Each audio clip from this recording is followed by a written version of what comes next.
Olá, você que me segue no Rodrigo Silva Arqueologia. Estamos de volta para o nosso bate-papo semanal sobre principalmente a Bíblia Sagrada, mas num diálogo constante com diversas disciplinas, da filosofia, à teologia, à história, passando, é claro, pela arqueologia, que é o tema-chave aqui, até o título do nosso canal, Rodrigo Silva Arqueologia. E muito obrigado pelo seu apoio, seu carinho, a sua presença fielmente aqui. Nós já passamos de 700 mil seguidores e vamos seguir a mais seguidores, não para orgulho próprio, mas porque a gente fica feliz que quanto mais pessoas veem as mensagens, quer dizer que elas estão atingindo a mais mentes, a mais pessoas que também estão inquietas em busca de uma verdade, de uma resposta, de uma opinião sincera.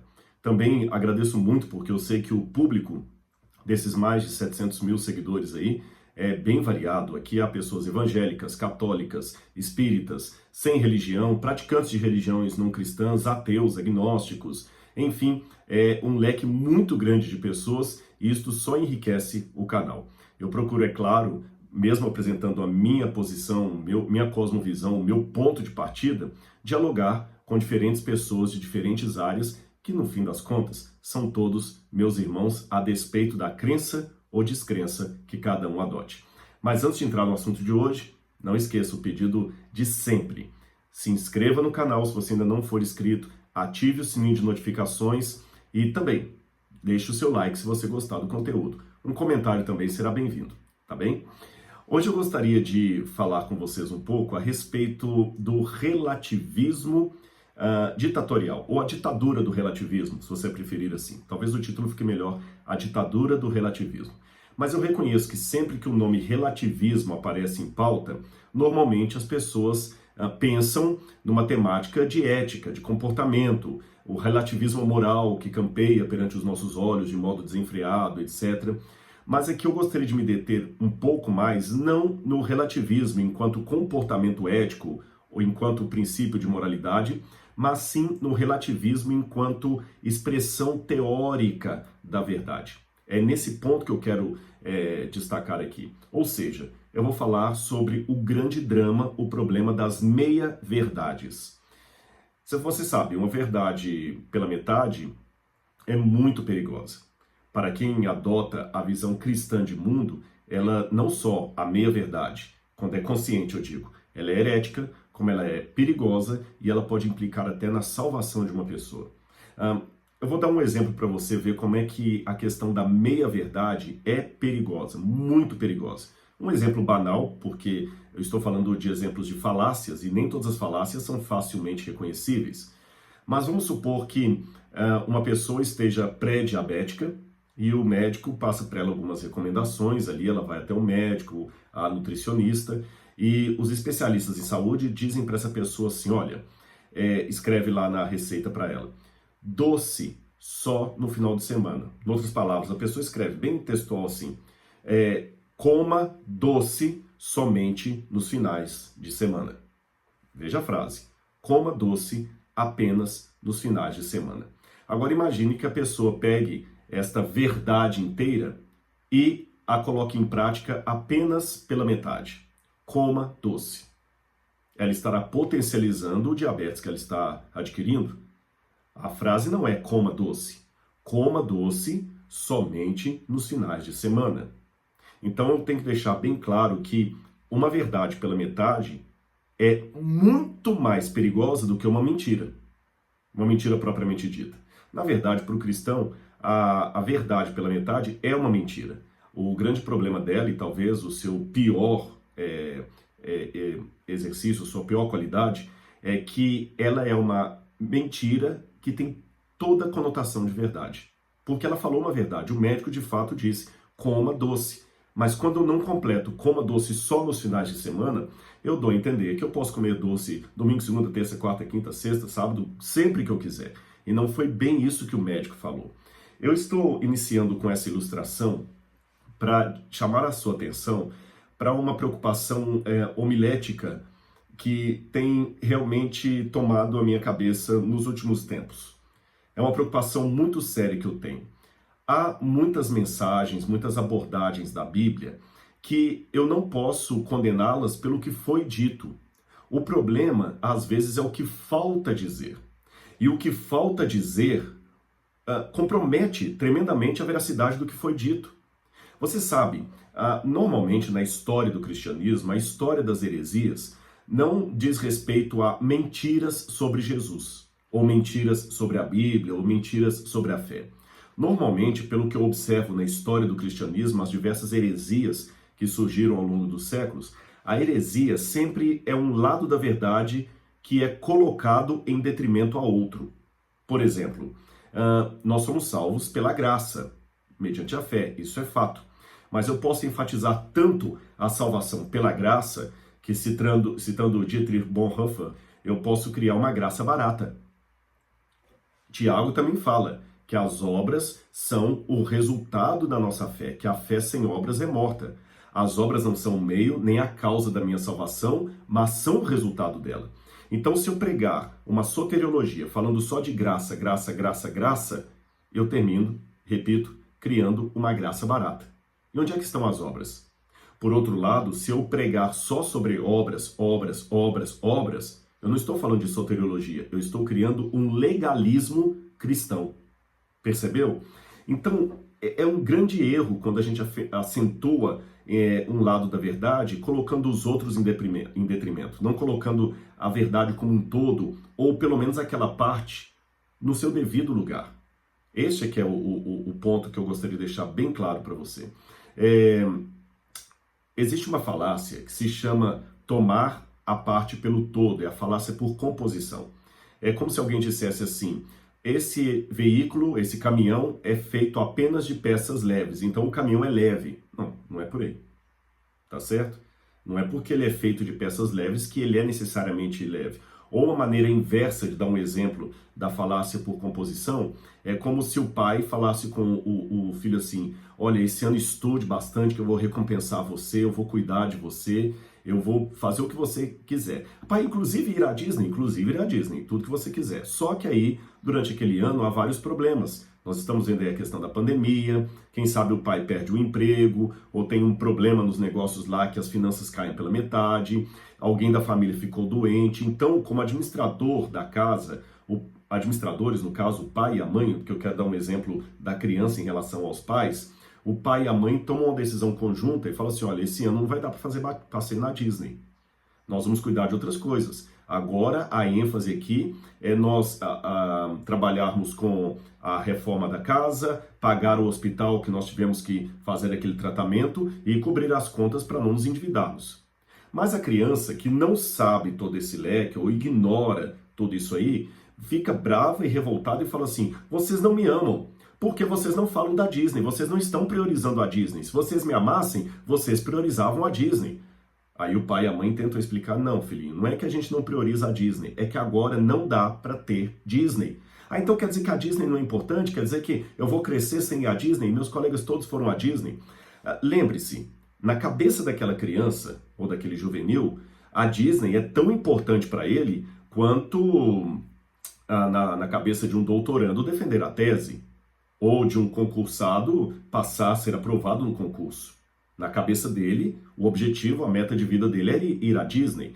E ele não consegue entender por que o pai e a mãe não priorizaram a Disney naquele ano. Na cabeça dele, se eles não o levam para a Disney, é porque eles não são bons pais. Eu estou imaginando uma criança bem chatinho mesmo. Eles não são bons pais, mas isso não é verdade. É porque no olhar geral, os pais sabem o que deve ser priorizado e o que não é o momento de ser priorizado. O que acontece? Muitas vezes eu tenho comigo uma ideia e eu acho que essa ideia ou essa necessidade é a que deve estar no centro. E qualquer pessoa que não coloca aquela minha prioridade no centro é porque não é sensível. Exemplo, se a minha prioridade for os animais, porque eu gosto muito dos animais, eu gosto de cachorro e tudo mais. Todo mundo que não engajar comigo numa campanha de proteção aos animais é porque é uma pessoa insensível ao sofrimento dos animais. Aí vem o outro e fala: não, na verdade, para mim a prioridade não são os animais. A prioridade são as pessoas que estão envolvidas com drogas. Nós temos que ir à Cracolândia, cuidar dos drogados e tudo. Se eu não tenho os drogados na minha pauta ali, na minha agenda, então é porque eu sou insensível, social, eu não cuido, eu não zelo. Você percebeu? É uma falácia por composição. Eu pego a parte e a totalizo. E tudo tem que gravitar em torno daquilo. A única coisa que deve ser o centro do nosso discurso é Jesus. Tudo tem que ser cristocêntrico, gravitar em nome de Cristo. Agora, eu também tenho que explicar essa questão do cristocêntrico, porque eu posso ter uma meia-verdade aí. E essa questão de meia-verdade, pessoal, nem sempre é fácil de ser distinguida, principalmente numa época de relativismo, não somente moral, como eu mencionei, mas, acima de tudo, relativismo filosófico, doutrinário, onde reza o mantra que não existem verdades, existem apenas versões. Aí cada um dá a sua versão e quer que ela seja a pauta. Voltando ao que eu estava dizendo. Essa questão de colocar Cristo ao centro, que também é uma acusação muito recorrente. Ah, se você fosse mais cristocêntrico, o púlpito tem que ser mais cristocêntrico. Verdade, mas é meia verdade. Sabe por que é meia verdade? Porque que tipo de Cristo eu estou colocando ao meio, no centro? Eu vou ler uma passagem da Bíblia aqui para você, já deixei até aberto. Mateus capítulo 16, versículos 13 em diante. Jesus estava com os discípulos em Cesareia de Filipe. Indo Jesus para as bandas de Cesareia de Filipe, diz a Bíblia, perguntou a seus discípulos: quem diz o povo ser o Filho do Homem? Ele perguntou aquilo no lugar mais pagão que ele poderia perguntar, porque eu conheço Cesareia de Filipe, as ruínas arqueológicas ali eram um centro cultico de várias religiões pagãs. Imagina aquilo ali apinhado de gente indo adorar Baal, indo adorar o deus Pan, os bodes dançantes, até o imperador Otaviano Augusto tinha o seu templo ali. E Jesus chega naquele lugar e pergunta: o que dizem as pessoas que eu sou? Ou seja, ele fez a pergunta fora de casa. Ele levou os discípulos para longe da sua zona de conforto para perguntar-lhes ali o que dizem as pessoas que eu sou. Olha, interessante as respostas que os discípulos deram. Eles responderam: uns dizem João Batista, outros Elias, e outros Jeremias ou alguns dos profetas. A primeira coisa que me chama a atenção aqui é que quando os discípulos disseram para Jesus o que as pessoas diziam a respeito dele, eles não trouxeram na lista: uns dizem que o senhor é um charlatão, um vagabundo, um sem vergonha, um falso profeta. Não. E aqui eu não estou falando de judaísmo, porque Jesus estava num ambiente pagão. A pergunta amplia para além dos limites do judaísmo. Ele estava ali num lugar pagão quando ele perguntou: o que eles estão dizendo que eu sou? O que dizem os povos que eu sou? Olha, dizer que alguém é João Batista, poxa, João Batista era aclamado pelas multidões. Dizer que Jesus era Elias, Elias foi o maior de todos os profetas, era Elias e Moisés. Tanto é que a representação da lei dos profetas, a lei é Moisés, os profetas é Elias. Comparar Jesus a Elias, uau, uma coisa para bater palma. Jeremias também foi o grande profeta, ou algum dos profetas. Ou seja, eles estavam dizendo coisas boas sobre Jesus. Mas Jesus não ficou contente. Tanto é que ele perguntou: tá certo, tá bem. Mas vós, continuou ele, quem dizeis que eu sou? Sabe o que eu aprendo com isso? De novo, nessa temática das meia-verdades. A meia-verdade ela é perigosa porque ela acaba escondendo o todo da mensagem que o Senhor quer apresentar. Não bastava dizer coisas bonitinhas sobre Jesus. Não bastava fazer elogios sobre Jesus. Não bastava comparar Jesus aos grandes profetas. Era de suma importância dizer quem ele integralmente era.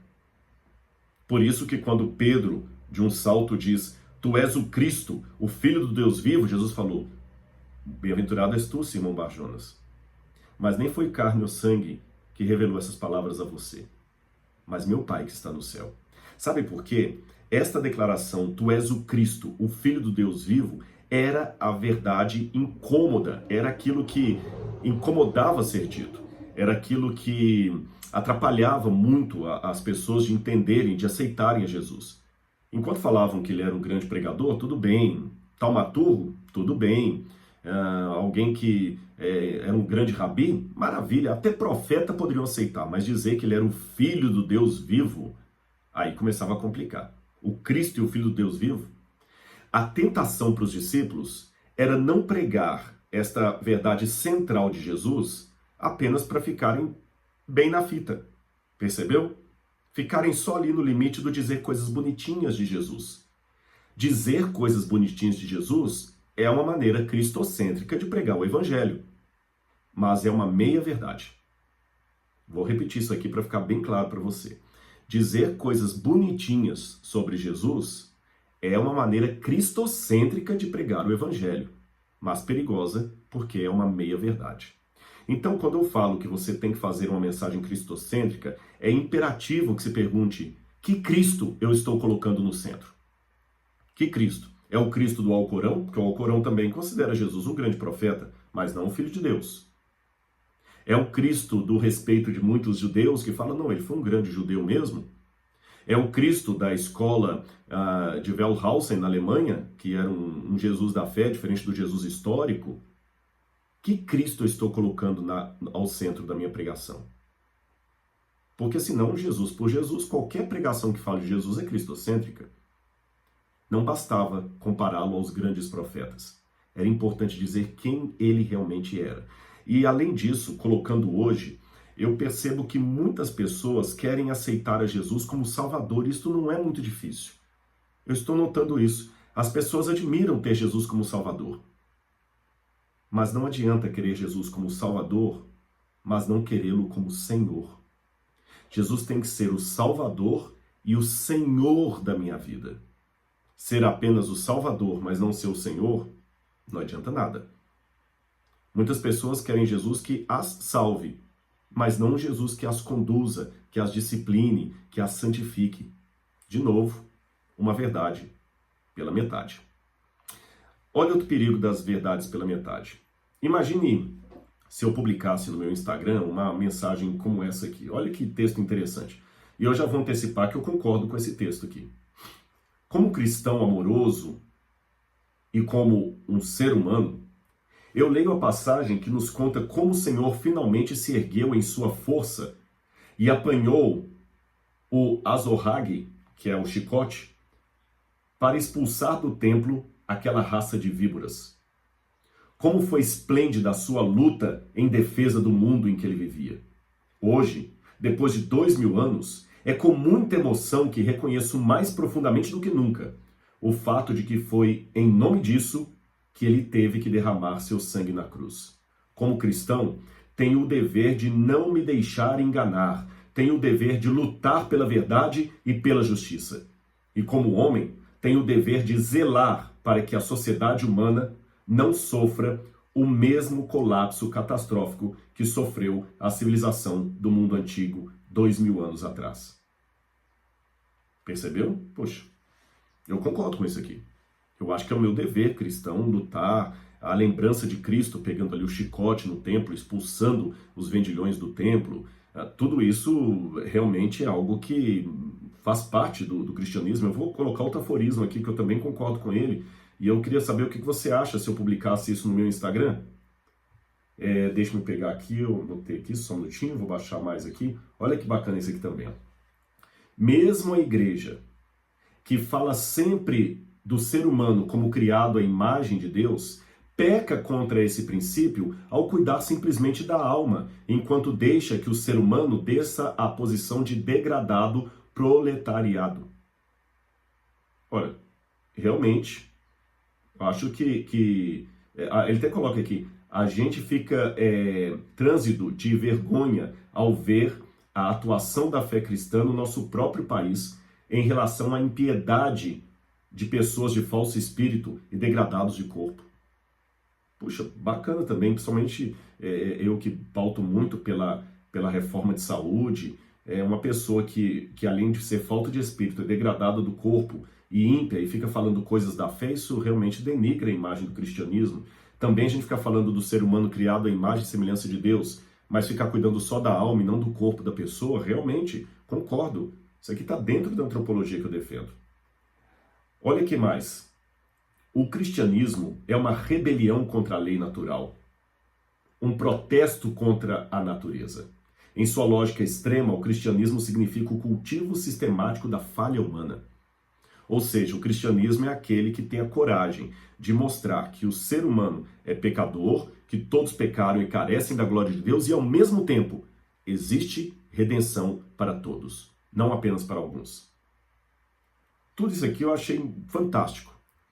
E não somente eu, muitas pessoas que leram esse material aqui ficaram extasiados, intelectuais europeus.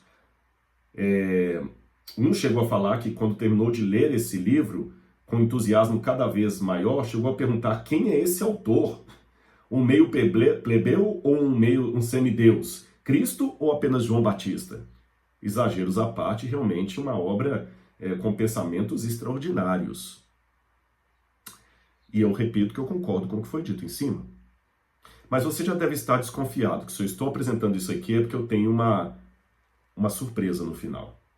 Muito bem, esses textos aqui são textos que eu extraí de discursos de Adolf Hitler e do livro Mein Kampf, que ele escreveu enquanto estava na prisão. Percebeu? O livro Mein Kampf é um dos livros mais dantescos que tem, porque ele que levou muitos ali a matarem 6 milhões de judeus. E esse livro dele foi lido por várias pessoas. Goebbels foi um dos que leram esse livro e ficou entusiasmado, por isso se tornou ministro da propaganda de Hitler. Winston Churchill leu esse livro e falou, uau, esse livro aqui realmente é interessante. E demorou tempo para Winston Churchill perceber que o livro era perigoso. A mesma coisa Roosevelt, a mesma coisa Charles de Gaulle. Vários estadistas leram esse material, o Mein Kampf, Minha Batalha, Minha Luta, e ficaram extasiados com o que Hitler escreveu. Mas se eu não dissesse que as passagens anteriores eram de Hitler, se eu não dissesse que eram do Mein Kampf, se eu apenas as colocasse no Instagram, eu tenho certeza que muita gente ia dar joia, legal, bacana. Talvez um ou outro ia perceber, peraí, eu já li isso em algum lugar, isso é de Hitler. O que eu estou querendo dizer com isso? Em primeiro lugar, eu estou acostumado a lidar com autores dos quais eu discordo. Eu leio Nietzsche, eu leio Wagner, eu leio até Karl Marx, e eu falo, ó, isso aqui eu concordo com ele, isso aqui eu discordo, isso aqui eu concordo, isso aqui eu discordo. Foi com esse exercício que eu acabei de citar os trechos de Adolf Hitler. Com esses trechos que eu acabei de ler aqui, eu concordo. Mas ao mesmo tempo que eu concordo, eu procuro sempre acentuar nas minhas aulas, nas minhas palestras, nos meus livros, que eu concordo com aquele trecho ali, mas que eu sou obrigado a relê-lo dentro de um outro contexto e ampliando justamente para suprir, para mim, o que pode ser mais perigoso num discurso pela metade, suprir a parte faltante. Porque justamente por ficar apenas com esse lado da moeda e não ver o quadro como um todo, Hitler usou verdades com as quais eu concordo para convencer todo um exército a matar 6 milhões de judeus. Você percebeu como é perigosa a meia-verdade? Você percebeu como é perigoso relativizar a verdade, falar só de versões? Você percebeu como é perigoso ficar enaltecendo só um lado do evangelho sem levantar o outro? É como tentar alçar voo com um avião, escolhendo uma das duas asas para serrar e ficar só com a outra. Ou o avião levanta com as duas asas, ou ele não sairá do chão. O evangelho tem que subir de maneira completa. Eu tenho que falar de Jesus como Deus, como Salvador, como amor, mas também tenho que falar de Jesus como juiz, como santificador, como aquele que tem a capacidade de amar, mas também de julgar. Que tem a capacidade de salvar, mas também de condenar. Eu tenho que falar de um evangelho que implica em aceitação, mas também renúncia. Percebeu? Por isso que eu digo que nessa era de ditadura do relativismo, onde tudo é relativo e você não pode mais falar de verdades absolutas, é um grande desafio para o cristão, para aquele que parte de um princípio bíblico, conhecer muito de perto o claro, assim diz o Senhor. Porque talvez este será o mais difícil momento que temos para nos basear na Bíblia Sagrada a fim de tomarmos as nossas decisões. Que Deus abençoe você, espero que você tenha gostado desse vídeo e semana que vem a gente se encontra em mais um vídeo aqui no canal Rodrigo Silva Arqueologia. Um abraço e até lá!